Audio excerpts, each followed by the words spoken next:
received a master class on community sustainability or sustainability in general, so congratulations. I'm sure some of you have questions. You've learned a few new terms: extended producer responsibility, circular economy, dome ecology, which was founded by Dr. Lamore's Center, the science of dome ecology. Landfill diversion was a new one for me. Of course, Michigan Take Back program, some of you are familiar with. We, W333E. It was a new one on me.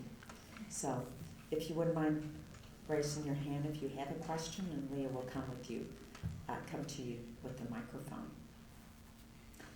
I do want to tell you that this whole Zoom thing is an experiment, and I've had my fingers crossed this whole time that this was all going to work out, and I believe it is. So thank you for being patient with us and being here today. And you'll probably be able to check out the Zoom version of this online on IPSR's website. So. I don't know how many of you want to respond to it, but what is the best way you feel to quantify what is the most sustainable outcomes? You know, people do a lot of things with like life cycle analyses, which is a science and an art at times.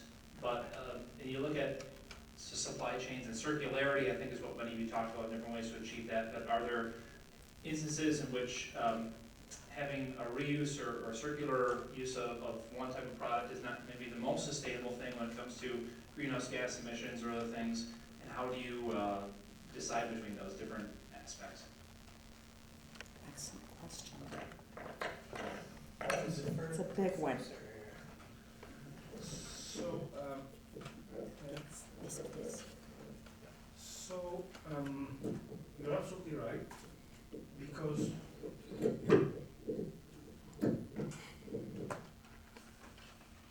what is visible to us is the use stage, and actually, from a production, if you take into account the production stage as well, recycling some things may be better than reusing them.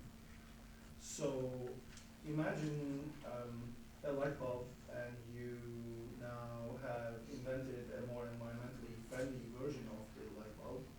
If you put the pricing issues aside, you may argue that rather than recycling, you should be reusing it, but it depends on how much energy you're consuming and how much CO2 you're emitting in the process of remanufacturing that product.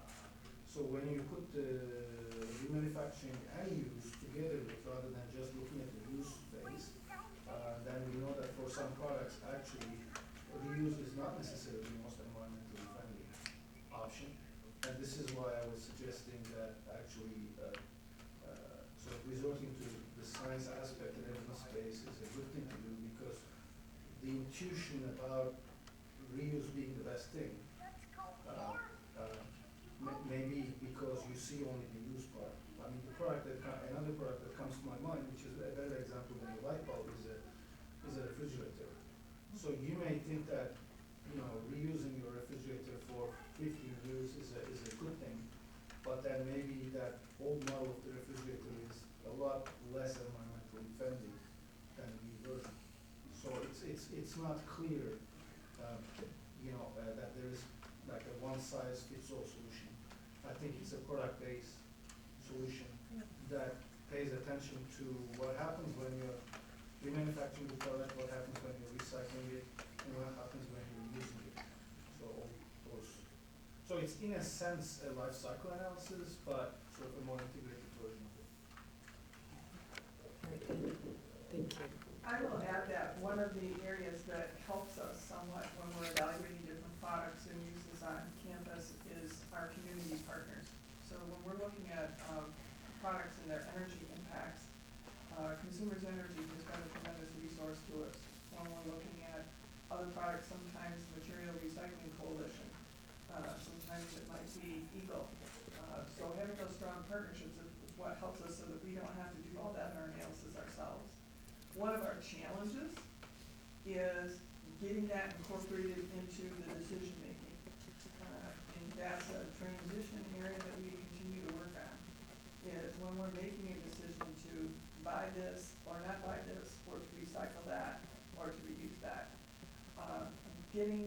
life cycle analysis incorporated into the decision making is something that we're working even with our procurement team on.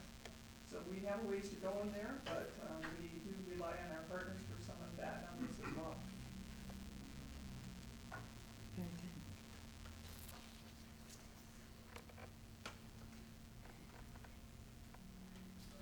Well, a few things have happened here today. Not only did you get a new vocabulary, right? Become familiar with some new terms, but you also met some new resources here today. And I think that you found a place to purchase kayak materials and and the like. It just looks like a flea market there, right? How many of you go to estate sales? Yeah, me too. That looked like the most enormous estate sale I've ever seen. So I will be shopping at your store. We have a question here, Leah. No. My question relates to end-of-life concerns about companies being responsible. Other than the typical things you might think of, such as calling or writing letters to companies, are there things that any of you might suggest that maybe the general public hasn't thought about for how to get companies to think more about taking responsibility? And my example is, I would love to buy dog food for my guide dog in packages that aren't made of plastic, but I can't find any.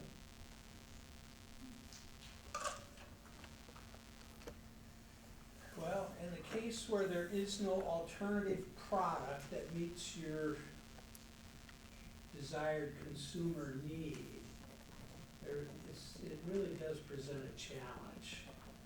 Maybe start your own business.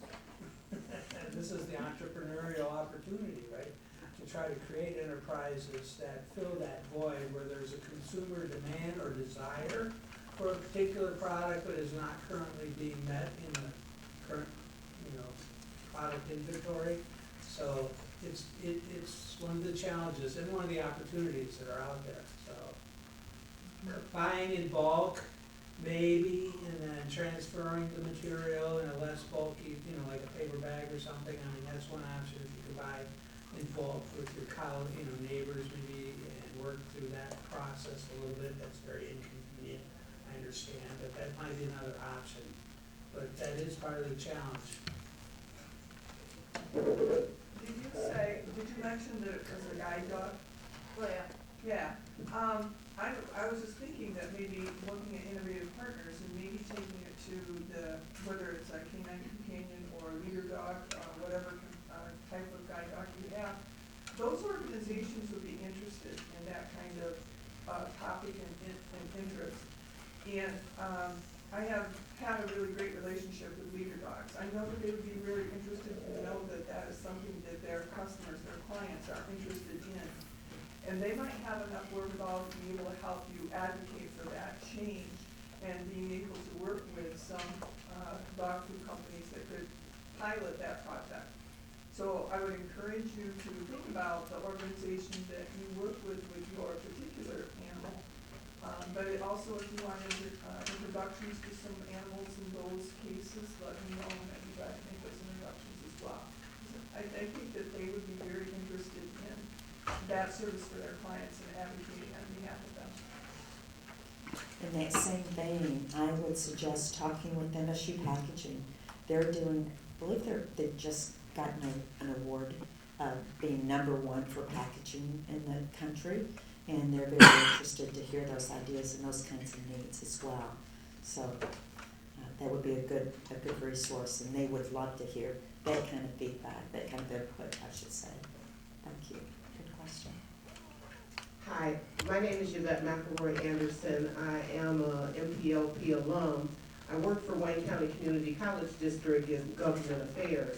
And I'm just curious, with all of this information, the master class, if you will, that we got today on domicology and how we're getting this information out to the community, especially down in Metro Detroit area where we have the MSU Center right on the Woodward corridor. I think, community conversations or more, continuing educations around this topic would be timely.